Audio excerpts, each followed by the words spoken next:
Kanalıma hoş geldiniz. Bu hafta farklı bir Sony TV arızasıyla karşınızdayım.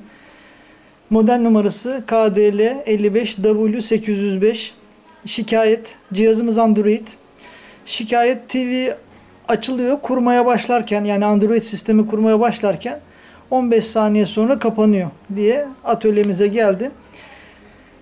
Bu yazılımsal bir hataymış gibi görünüyor ama sonucunda anakartın bozuk olduğunu defalarca gördük. İlk önce cihazımızı fabrika ayarlarına tekrardan çevirmemiz gerekiyor. Yani fabrika ayarına geçirebilirsek ve resetleyebilirsek TV'yi, anakartımızı kurtarmış olacağız. Bunun için yapılması gereken işlemi sırayla anlatacağım. Şimdi ilk önce yapmamız gereken televizyonumuzun fişini çekmek. Sonrasında TV'nin açma, kapama butonu ve volüm eksi düğmesine beraber basacağız. Ve fişimizi sonra takıyoruz. Yaklaşık 30 saniye kadar bekleyeceğiz. Televizyonun standby ledinin olduğu yerde yeşil ışığı görmemiz gerekiyor ki fabrika ayarlarına geri dönsün. Ama bunu bekleyerek ve çalıştırarak göreceğiz. İnşallah çalışır. 30 saniye kadar bekleyeceğiz. Yeşil ışık göründü. Şu anda moda girdi. İnşallah resetler. Eğer resetlemezse anakartı değiştirmek zorunda kalacağız. Elimizi çekiyoruz ve kurmaya başlıyor televizyon kendini. Kameramı birazcık daha kaldırayım. Bu yaklaşık 1,5 dakika civarında sürüyor. Eğer bu şekilde kurtulursa müthiş olacak, çünkü anakartın fiyatı çok yukarılarda. Şimdi bekleyelim ve görelim. İnşallah düzelir. Maalesef kapandı. Bu iyi alamet değil. Bir de servis moduna girmeyi birkaç defa denememiz gerekiyor. Bir kere yapıp vazgeçmeyelim. Çok defa başıma geldi. Yazılım ilk seferde yüklenmedi. İkinci, üçüncü seferinde yüklendiğini defalarca gördüm. Burada da aynı hadise olabilir. Acele etmeyelim. Tekrardan yapalım. İlk önce fişimizi çekiyoruz. Sonra tekrardan kuruyoruz. Maalesef olmuyor. Her seferinde 10 saniye sonra kapanıyor.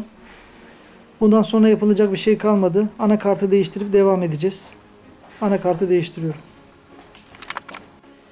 Anakartımızı söküyoruz. Sonrasında değiştirelim.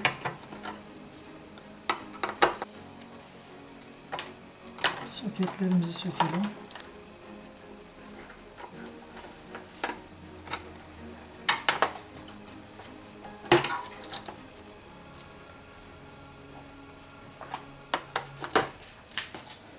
Evet, anakartımızı değiştirelim.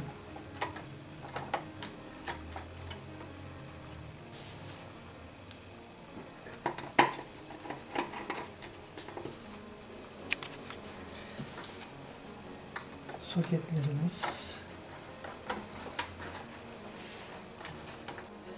Kartımı değiştirdim. Vidalarını da taktım.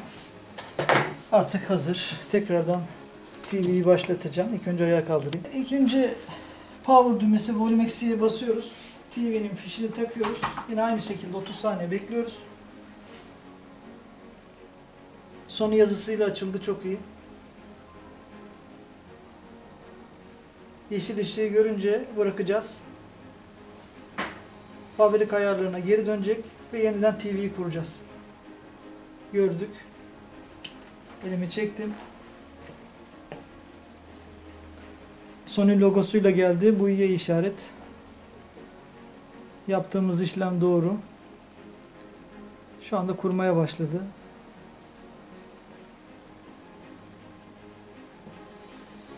Bu gecikme normalde yaklaşık 1,5 dakika sürecek yüklenmesi.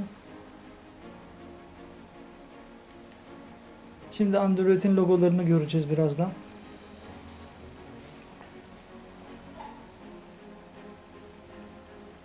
TV çalıştı. Bundan sonraki süreç yazılımın yüklenmesi, kurulması. Ondan sonra kumandadan manuel olarak ayarlarını yapacağız ve işlem bitecek.